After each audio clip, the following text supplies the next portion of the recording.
अफसर दिल्ली के मुख्यमंत्री अरविंद केजरीवाल जी के घर क्राइम ब्रांच का एक तथाकथित नोटिस लेके पहुंचे। कहते हैं कि ये नोटिस हम दिल्ली के मुख्यमंत्री अरविंद केजरीवाल जी के हाथ में ही देंगे। आज सुबह वही आधा दर्जन क्राइम ब्रांच के अफसर मेरे घर पहुंचे। 2-3 घंटे तक वहां पे इंतजार किया। कभी अंदर गए, कभी बाहर गए, कभी घर के पीछे के दरवाजे पे गए, कभी आगे के दरवाजे पे आए। कहते हैं जी क्राइम ब्रांच का नोटिस है और नोटिस सीधा मंत्री जी के हाथ में देंगे। वैसे तो जो बेचारे क्राइम ब्रांच के अफसर आए, हमें उन बेचारों पे तो दया ही है। दया इसलिए आती है कि जब पुलिस में आए होंगे, प्रमोशन के बाद इंस्पेक्टर बने होंगे, एसीपी बने होंगे, तो तब सोचा होगा कि पुलिस में आके देश की सेवा करेंगे। तब सोचा होगा महिलाओं की सुरक्षा करेंगे। तब सोचा होगा देशवासियों के लिए कुछ करेंगे। लेकिन आज उन बेचारों को टीवी की एक प्राइम टाइम नौटंकी बना के छोड़ दिया है उनके राजनीतिक अकाउंट।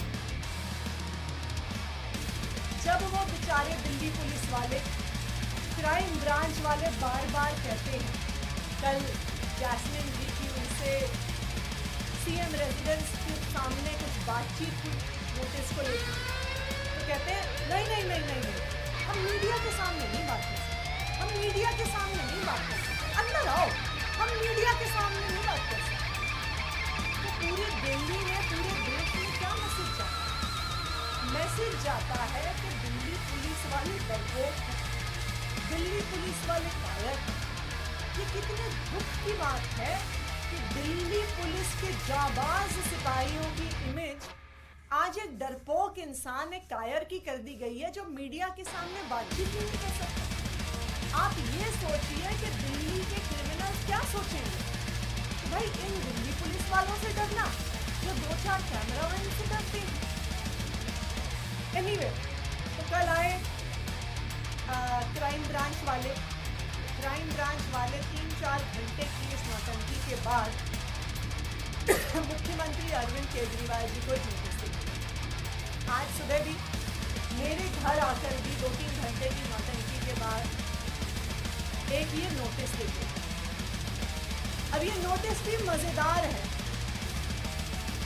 ये नोटिस ना तो एफआईआर है, ना ये किसी प्रकार का समन्स है, ना इसमें आईपीसी की कोई धारा, ना इसमें सीआरपीसी की कोई धारा, ना इसमें पीएमएलए की कोई धारा, ना इसमें प्रिवेंशन ऑफ करप्शन एक्ट की कोई धारा।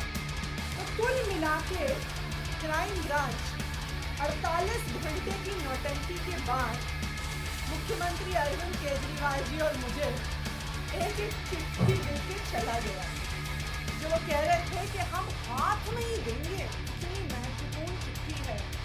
मैं कई बार सोचती हूँ कि हमारे तो घरों में कभी अमेज़न वाले आते हैं, कभी फ्लिपकार्ट वाले आते हैं, कभी सरकारी कर्मचारी डाक की फाइलें लेके आते हैं।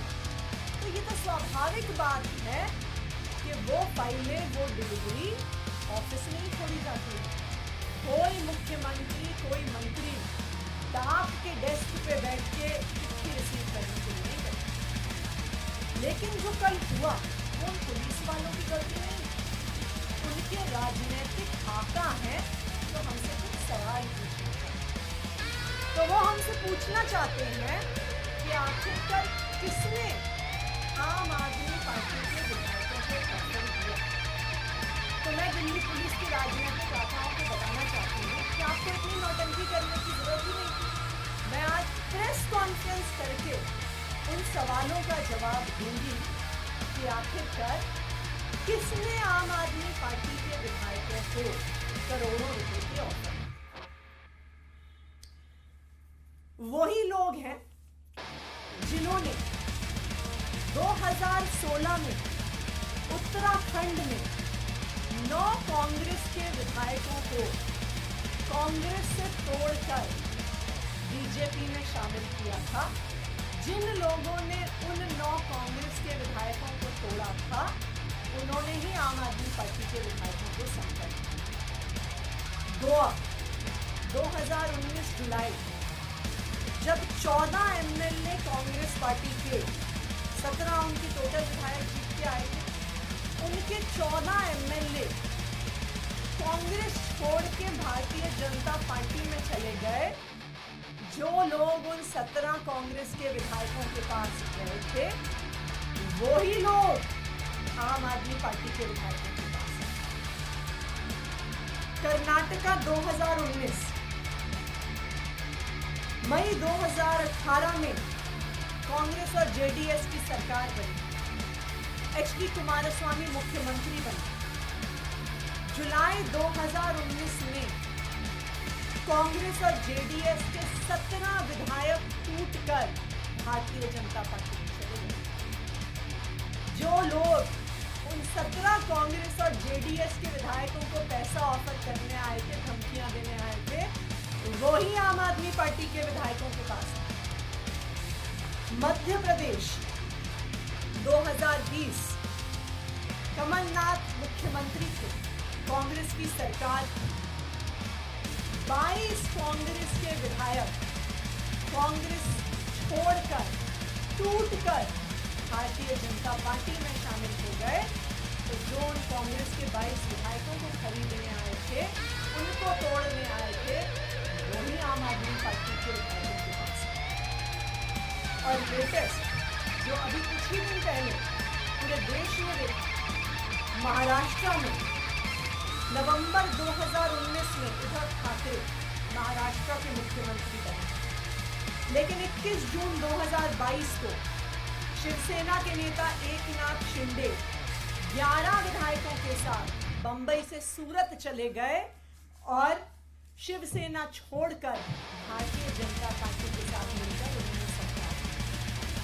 तो जो लोग एकनाथ शिंदे के साथ साथ 11 विधायकों को तोड़ने आए थे, वही लोग आम आदमी पार्टी के विधायकों को तोड़े। और जो तेलंगाना में हुआ, जो एक स्टिंग के माध्यम से हमने देखा कि कुछ लोग विधायकों को तोड़ने के लिए करोड़ों रुपए कैश लेके घूम रहे थे, वही लोग आम आदमी पार्टी के विधायकों से संपर्क कर रहे हैं। तो मैं क्राइम ब्रांच के राजनीतिक आंकड़ों को बताना चाहती हूँ कि आपको भी पता है कि कौन वो लोग हैं जो पिछले 7-8 साल से एक एक करके ऑपोजिशन की सारी सरकारों को तोड़ रही हैं, और वही लोग हैं जो आज आम आदमी पार्टी के एमएलए से संपर्क कर रहे हैं। अब मैं जैस्मिन शाह जी से कहूंगी कि अपनी बात।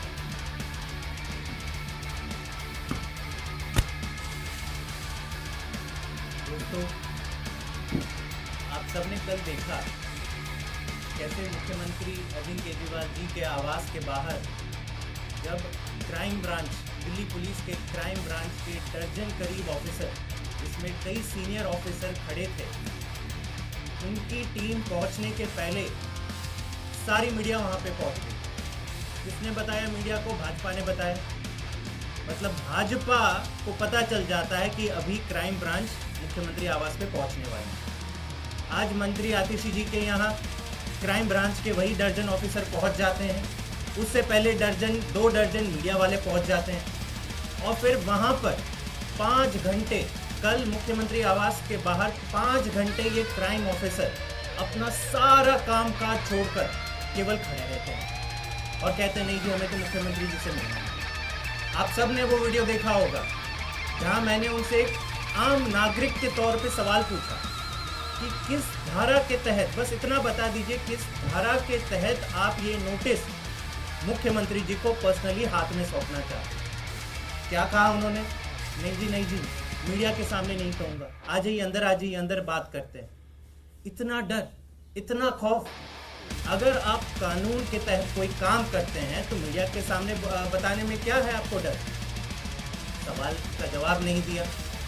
अंत पंत में 5 घंटे की नौटंकी के बाद वही नोटिस सीएम दफ्तर के बाहर देके चले गए। मैं आज आपको ये बताना चाहता हूं कि दिल्ली में इसका क्या इम्पैक्ट होता है। आप सब जानते हैं दिल्ली देश का क्राइम कैपिटल है। हर साल, ये सुन लीजिए, ये नंबर अगर आप सुनेंगे तो चौंक जाएंगे, हर साल दिल्ली में 3 लाख क्रिमिनल केसेस रजिस्टर होते हैं। 3 लाख। इन 3 लाख केसेस में से चार्जशीट कितनों में फाइल होती है? 1 लाख। 1 लाख से भी कम, क्यों? करीबन 30% क्रिमिनल केसेस में ही हर साल चार्जशीट फाइल होती है। 2 लाख केसेस में तो चार्जशीट ही फाइल नहीं होती। और ये जो 30% का आंकड़ा है, परसेंटेज ऑफ चार्जशीट फाइल, वो देश भर में सबसे कम है। मतलब दिल्ली में सबसे ज्यादा क्राइम रेट, दिल्ली में सबसे कम चार्जशीट। महिला सुरक्षा की बात करते हैं। Delhi is the rape capital of India. Crimes against women में दिल्ली का अव्वल नंबर आता है। सारे मेट्रोपॉलिटन सिटीज का अगर आप हिसाब किताब लगा दें तो highest number of crimes against women Delhi में पिछले साल पाए गए 14,158। सीनियर सिटीजन्स की बात करें, सारे देश में सबसे ज्यादा क्राइम अगेंस्ट सीनियर सिटीजन्स कहाँ रजिस्टर होते हैं? दिल्ली में रजिस्टर होते हैं 1,315 पिछले साल, जो उसके पहले के साल से भी ज्यादा था। क्राइम अगेंस्ट चिल्ड्रन की बात कर लेते हैं। बच्चे कितने सेफ हैं दिल्ली में? दिल्ली में देश भर में highest crime against children report होते हैं हर साल। पिछले साल कितने रजिस्टर हुए? 7,400। और ये हर साल ये आंकड़े बढ़ते जाते हैं। हर साल दिल्ली के टोटल क्रिमिनल केसेस जो भी रजिस्टर हो रहे हैं वो बढ़ते जा रहे हैं। लेकिन दिल्ली पुलिस के क्राइम ब्रांच क्या करती है? बीजेपी के मुख्यालय से कॉल नहीं आया, दर्जन ऑफिसर भेज दो मुख्यमंत्री के घर पर, 5 घंटे उनको खड़े रहने दो, मीडिया के सामने नौटंकी करेंगे, भंगड़ा करेंगे कि आओ हमें शूट करो, हम यहाँ पे खड़े हैं। और नोटिस का आधार क्या है? जैसे अतिशी जी ने कहा, ना कोई आईपीसी की धारा मेंशन्ड है, ना सीआरपीसी, ना कोई समन्स, ना एफआईआर। एक कोरे कागज पे एक नोटिस या खत लिखकर कह रहे हैं कि नहीं हमें तो मिलना है। तो क्या मुख्यमंत्री और मंत्री दिल्ली सरकार के सारे अपना काम काज छोड़ दें, केवल और केवल डाकिया का काम करें कि अपने घर के बाहर खड़े रहे कि आइए दिन भर आइए, जो भी खत लेंगे हम आपको पर्सनली सौंपेंगे? हमारी बीजेपी से गुजारिश है, दिल्ली पुलिस के राजनीतिक आकाओं से गुजारिश है कि ये नौटंकी करना बंद करें, दिल्ली के लोगों की सेवा करने दें। दिल्ली के क्राइम ब्रांच के पुलिस ऑफिसर का कोई इसमें दोष नहीं है। हमारी पूरी तरह से दया है उनके साथ। वो जब आए थे पुलिस फोर्स में तो ये जरूर सोच के आएंगे कि देश की सेवा करेंगे, महिला सुरक्षा पर काम करेंगे, किडनैपिंग रोकने में काम करेंगे, मर्डर को रोकने में काम करेंगे। लेकिन होता क्या है, सुबह एक 8 बजे कॉल आ जाता है कि जाओ आज पूरी दिन मीडिया के लेके जाओ और सीएम के बाहर आप सीएम के घर के बाहर आप ये खड़े रहो रास्ते पे। दुख होता है और मेरी हाथ जोड़ से विनती है कि क्राइम ब्रांच को उसका राजनीतिकरण ना करें, उनको जनता की सेवा करने में छोड़ दें।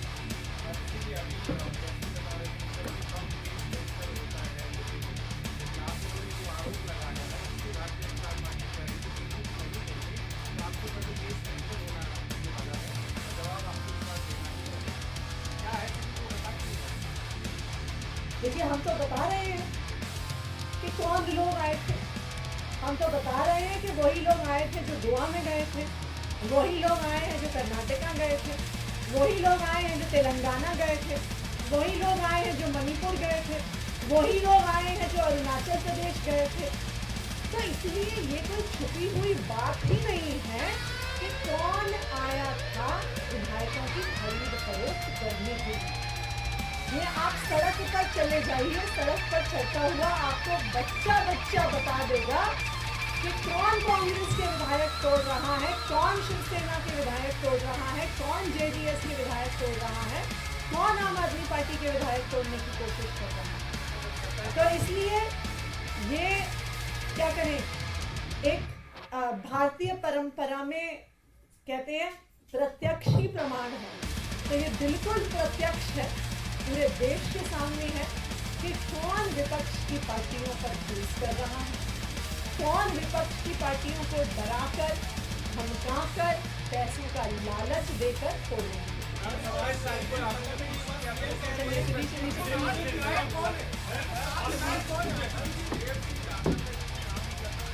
नहीं